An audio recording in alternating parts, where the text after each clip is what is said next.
All right. I have wrapped up the Chiang Mai 2019 SEO conference, Chiang Mai SEO 2019 conference. It was a 2-day conference, and I just wrapped it up. I'm gonna, clean up here a little bit, gonna head back out, have like a little after party and stuff like that, etc. So, anyways, so before I get to the key takeaways here, overall it was a good conference. A lot of value, especially if you are an SEO or have some SEO background, or if you work at an agency or you've done client work, etc., things like that. I think there's a lot of takeaways for you guys here. When I first started off in SEO, one of the agencies that I worked for the longest, it was a good agency, good work, but I think just things a little bit too by the book. And I guess I can understand a little bit when you're working with big brands and you have to go by the book, but if you have smaller to medium-sized businesses, you don't have the budget to compete with some of these bigger brands, so you have to think of some creative ways to to SEO, get rankings and stuff like that. So just because Google says something doesn't mean it is the word of God or whatever. For whatever thing that Google says you can or cannot do, myself and many other people can show you many examples of sites doing exactly what you're not supposed to be doing and doing it very well.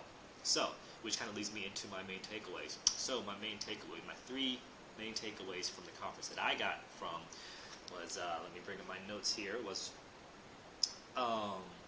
so Charles Float, owner of DFY Links, a guy that I also respect and look up to in terms of particularly link building content, Charles Float, he had a talk, and there's actually two of my four takeaways actually came from him.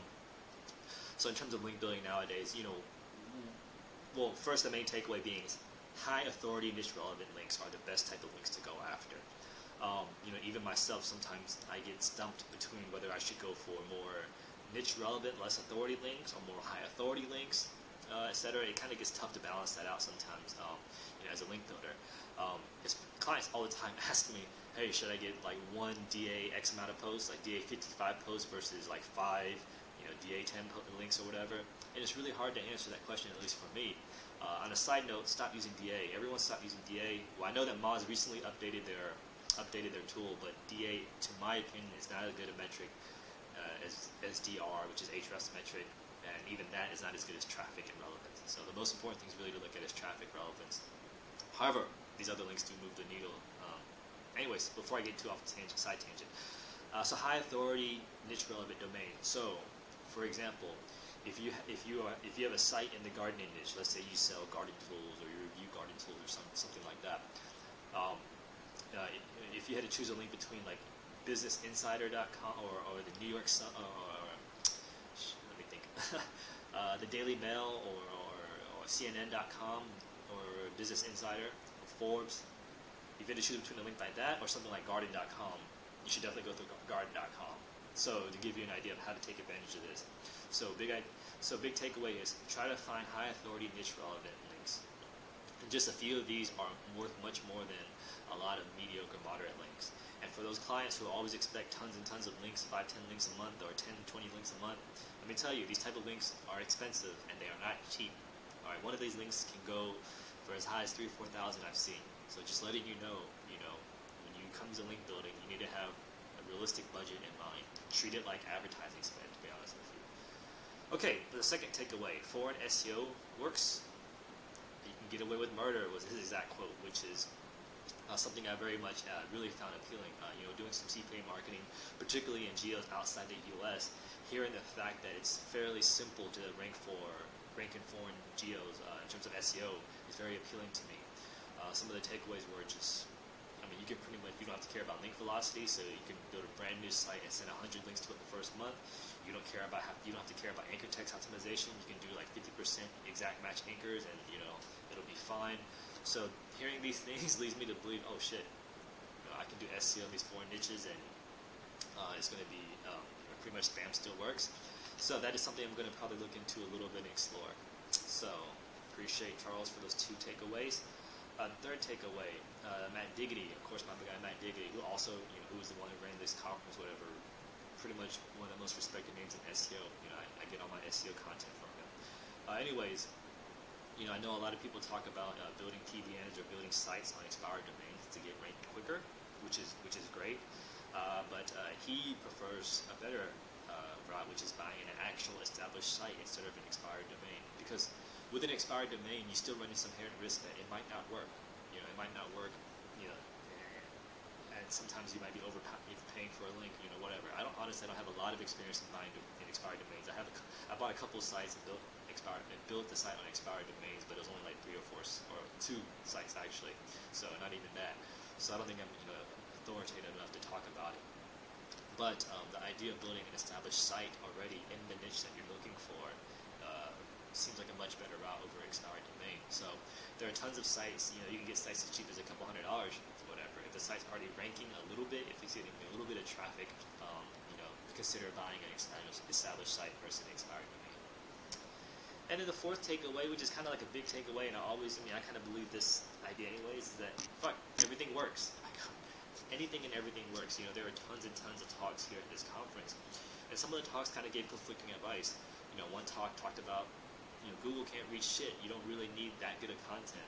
This guy proved it by ranking several sites with the text lorem ipsum or whatever, and ranked it for completely keywords that were not relevant at all. And then some talks were talking about how important it is to have content and good quality content. And then build for user intent. So the idea is, I think that, and I've always found this to be the case in anything with internet marketing. I meet so many guys that say this doesn't work, this doesn't work. And every time I hear that, I can think of like 1 or 2 guys that I know are just killing it in whatever they say that doesn't work, everything works. You're going to hear a lot of different advice talking about you shouldn't buy links, you should buy links, you shouldn't spam, you should watch link velocity, you should watch about over optimizing your anchor text profile. It all works. It all works. Just whatever you do, consistency is the main thing. Stick with it, figure out what works for you. Okay, so that's the important thing that I don't preach on anybody. Tell you what, all those ads that you see online for these gurus making money in all these different ways or whatever, yeah, some of them are lying, some of them put up a front, some are faking it, some are written out those cards, but some of them are real and some of them are killing it. There's a reason why there's a reason why you see a lot of e-com guys putting out courses, because they did kill it at one point. I have most of my friends right now are still killing it in e-com, drop shipping, very good friends of mine. So with that being said, everything works. So anyways, I don't want to get too off topic. The Chiang Mai SEO conference, great conference. A lot of good takeaways. I highly recommend you guys checking it out. For you guys that run the conference, Chiang Mai, Diggity, and whomever else runs the conference, a little bit of constructive feedback just from a customer myself coming from other conferences. I haven't gone a whole lot, but I've gone to a couple. Need to get some networks. I don't know why you guys don't have networks there.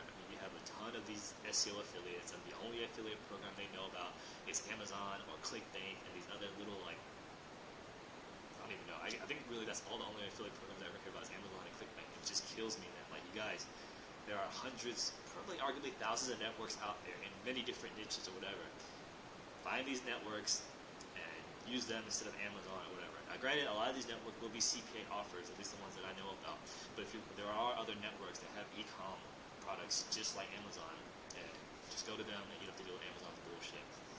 Hell, contact the merchant, whatever merchant that you're selling for, contact them and see if you can sell direct or work out a direct relationship with them, whatever. So, anyways, point being is, don't want to get up to a tangent. Is Diggity, whoever, please try to get some networks. I think that would really be valuable for these guys. Networks are looking for good quality publishers, and SEO affiliates tend to be much better publishers than paid traffic guys. Working with a lot of paid traffic guys, they're just rotating networks like nonstop, whatever. But SEO guys, they seem to have a little bit more loyalty. So this would be a great win for the networks, and it'll be a great win for you. You bring in some more revenue, get some more booking boosts, and then expose these guys to other aspects of digital marketing. So please get some networks, more networks, and if you ever need help with that, I'd love to help you with that. I have a lot of relationships with a lot of different affiliate networks that I think I wouldn't mind trying to talk to them about and tell them about you guys. The second thing is parties. I know that you guys have one party here, but the one thing I loved about affiliate world or affiliate summit was a party. It's not that I'm a party goer myself, but I love the parties. Actually, I'm not a huge party guy, but parties are where you build relationships. Parties are where I built a lot of strong relationships with guys in the industry, internet marketing industry. So I would love to see that amongst SEO guys. So, I know that you guys have one after party, but I think if you have more companies, like different networks, different tools, softwares, or whatever, have them come over, and a lot of these guys will host and throw parties. These parties would be people will be able to go out there and network. So, anyways, those are some of my feedback, some of my tips. Hopefully I didn't talk too long and bore you guys, but hopefully that was some takeaways there. Anyhow, check out the Chiang Mai conference next year, and looking forward, I'll be there. So appreciate it, guys.